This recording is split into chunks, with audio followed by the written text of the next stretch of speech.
Bisa nggak sih agama sama sains disatukan? Bukan cuma bisa, tapi perlu. Inilah mitos atas nama agama, bahwa bumi yang diitari oleh semua antariksa.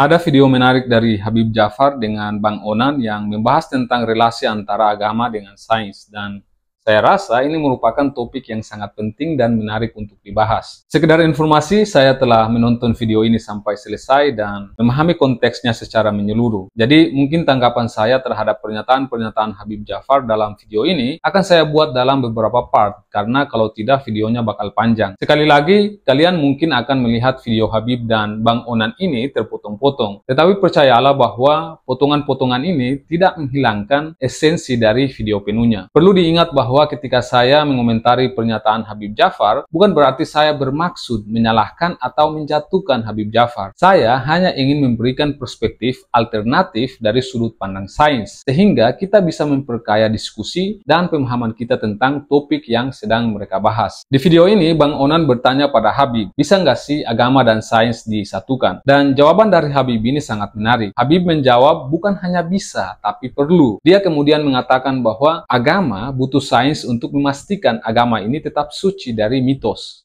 Bisa nggak sih agama sama sains disatukan? Bukan cuma bisa, tapi perlu.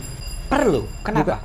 Karena gini, agama butuh sains untuk memastikan agama ini tetap suci dari segala mitos. Oke. Secara pribadi, di satu sisi, saya setuju dengan pernyataan ini. Memang sains itu mengajarkan kita untuk skeptis terhadap segala hal. Artinya ketika ada mitos yang mengatasnamakan agama yang telah beredar di tengah masyarakat, orang yang belajar sains akan skeptis dan mencoba mencari tahu penjelasan ilmiah di balik fenomena tersebut, sementara orang lain mungkin langsung percaya begitu saja. Itulah pentingnya belajar sains. Sains mengajarkan kita untuk tidak mudah percaya begitu saja pada klaim yang mengatasnamakan agama ataupun fenomena mistis yang ada di sekitar kita. Jadi, menggunakan sains sebagai pisau untuk meruntuhkan mitos-mitos yang mengatasnamakan agama adalah senjata yang sangat luar biasa. Tapi di sisi lain, kita juga harus objektif dalam melihat argumen dari Habib Jafar. Dalam hal ini, ada beberapa hal yang ada dalam agama, misalnya agama Islam, yang mungkin bagi orang non-Islam atau saintis yang ateis, itu terdengar seperti mitos. Misalnya, peristiwa Isra Miraj. Perjalanan yang harusnya sangat panjang, namun bisa ditempuh dalam waktu semalam. Itu terdengar seperti mitos bagi orang-orang di luar Islam. Jadi kalau kita menggunakan pendekatan sains sebagai tools untuk meruntuhkan mitos dalam agama, maka peristiwa Isra Miraj bakal gugur dengan sendirinya karena terdengar sangat tidak logis dalam ranah sains dan tentu saja melanggar hukum-hukum fisika. Di dalam fisika, tidak mungkin ada objek yang bergerak secepat itu kecuali cahaya. Artinya, jika Nabi Muhammad bergerak dengan kecepatan cahaya, maka kita butuh energi yang tak terhingga jumlahnya, which is di bumi tidak mungkin ada energi sebesar itu.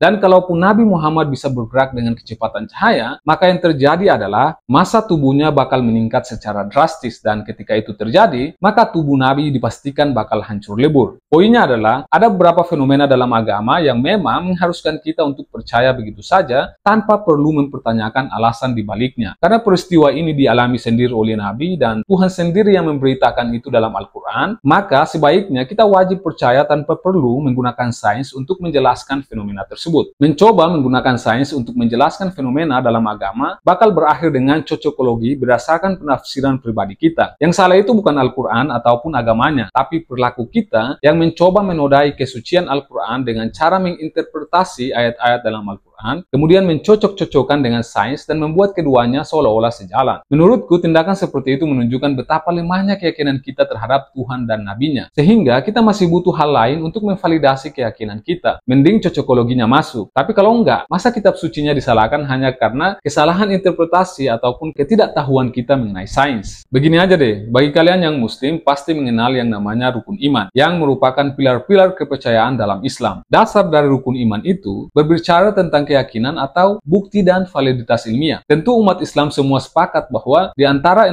rukun iman tersebut tidak ada satu pun yang meminta kita untuk membuktikan eksistensi Tuhan, malaikat, kitab-kitab, rasul-rasul, hari kiamat, kadar dan kadar melalui metode ilmiah. Sebaliknya, kita diminta untuk percaya bahwa keenam pilar ini benar-benar eksis berdasarkan keyakinan. Makanya disebut rukun iman, bukan rukun bukti. Jika Anda masih meragukan hal ini, mungkin lebih baik Anda tidak usah beragama saja alias jadi ateis. Agama didasarkan pada keimanan, sementara sains berbicara tentang bukti dan penemuan berdasarkan metode empiris. Jika agama memerlukan bukti ilmiah untuk bisa dipercaya, maka itu tidak lagi disebut agama, melainkan sains. Sains mengutamakan bukti dan eksperimen untuk mendukung klaim, sedangkan agama memberikan panduan spiritual dan moral yang seringkali melampaui ranah empiris. Agama butuh sains untuk memastikan agama ini tetap suci dari segala mitos. Oke. Misalnya ya, Misalnya. dulu Vatikan Ya. meyakini bahwa bumi ini sebagai pusat tata surya. Ya. Kemudian ada Galileo Mm-mm. yang bilang enggak, secara sains adalah bumi yang mengitari matahari. Setuju. Kemudian dieksekusi Ya. si Galileo. Inilah mitos atas nama agama, bahwa bumi yang diitari oleh semua antariksa. Oke, di sini saya tidak bermaksud untuk menyalahkan Habib ya, tapi saya hanya sekedar menambahkan informasi yang disampaikan oleh Habib. Benar bahwa Galileo menyatakan bahwa bumi mengelilingi matahari, namun dia bukan orang pertama yang mengemukakan hal tersebut. Ide mengenai heliosentrisme sudah ada sejak zaman kuno, dengan beberapa pemikiran awal muncul di Yunani kuno. Filosof Yunani Aristarchus of Samos dikenal sebagai salah satu orang pertama yang secara eksplisit mengusulkan model heliosentris. Namun idenya tidak banyak mendapat perhatian dan bahkan ditentang oleh banyak orang. Baru pada abad ke-16, Copernicus secara matematis mengembangkan dan mempopulerkan model heliosentris dalam karyanya. Kemudian para ilmuwan seperti Galileo dan Kepler memainkan peran penting dalam memberikan bukti dan memperkuat model heliosentris. Inilah mitos atas nama agama, bahwa bumi yang diitari oleh semua antariksa. Sama kayak sekarang ada yang meyakini bumi datar. Itu ya. Iya, nanti bakal minta maaf juga tuh. Oh ya, isu mengenai bumi datar ini sudah beredar luas rupanya ya. Mungkin nanti di video-video selanjutnya bakal kita bahas kali ya. Bagi kalian yang tertarik dengan pembahasan bumi datar, silakan beri komentar kalian. Dan jika banyak di antara kalian yang tertarik, maka saya akan bahas di video selanjutnya. Namun jika hanya sedikit yang komen, berarti saya anggap isu ini hanyalah hiburan dan bakal hilang dengan sendirinya. Oke, saya kira cukup sekian. Kita akan lanjutkan komentar terhadap pernyataan-pernyataan Habib di video selanjutnya. Saya Muin Banyal, salam apapun itu untuk ilmu pengetahuan dan jangan mati sebelum meninggalkan karya.